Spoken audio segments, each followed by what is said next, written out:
because I'd been through the Pentagon right after 9/11.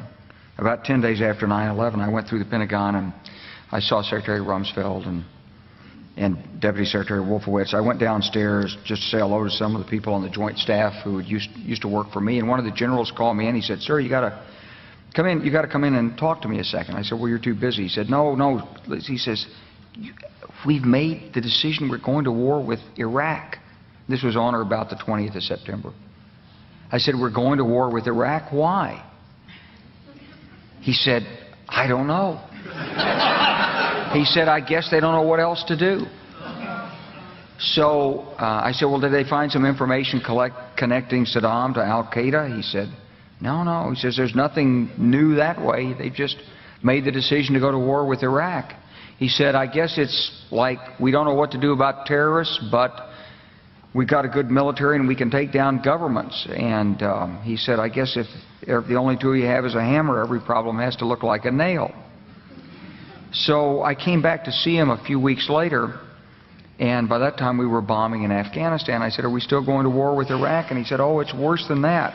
He said, he reached over on his desk, he picked up a piece of paper, and he said, I just got this down from upstairs, meaning the Secretary of Defense's office today, and he said, "This is a memo that describes how we're going to take out 7 countries in 5 years, starting with Iraq and then Syria, Lebanon, Libya, Somalia, Sudan, and finishing off Iran."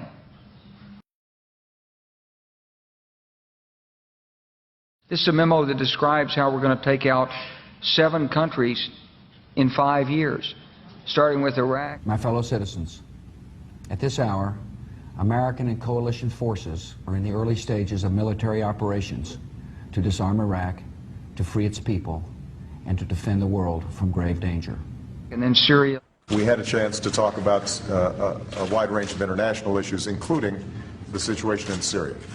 And I have to say that all of us who've been seeing the terrible pictures coming out of Syria and Homs recently recognize it is absolutely imperative for the international community to rally and send a clear message to President Assad that it is time for a transition, it is time for that regime to move on, and it is time to stop the killing of Syrian citizens by their own government. Lebanon. They both had different reasons, the State Department and the White House, for wanting Israel to do it, encouraging them to do it, supporting them. Our Air Force worked very closely with the Israeli Air Force for months before this, not necessarily with a deadline, knowing when it would happen. It was always going to be whenever there was an incident, they would take advantage of an incident. The word I used was fortunate timing.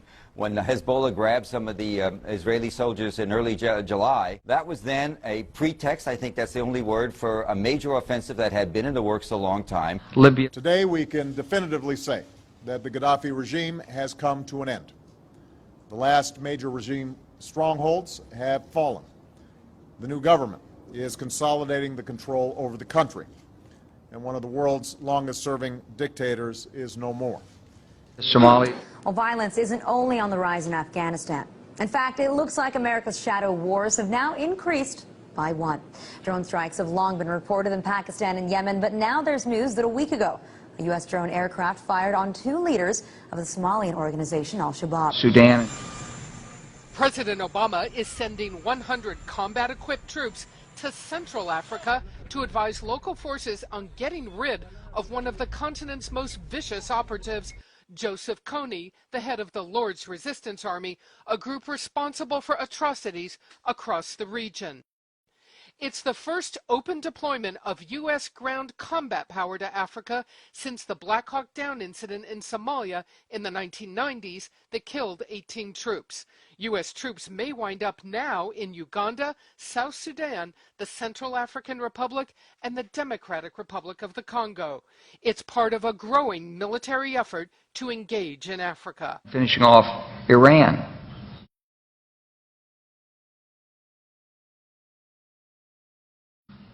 I said, "Is it classified?" He said, "Yes, sir." I said, "Well, don't show it to me." And I saw him a year or so ago, and I said, "You remember that?" He said, "Sir, I didn't show you that memo. I didn't show it to you." I'm sorry, what did you say his name was? I'm not going to give you his name. So go through the countries again.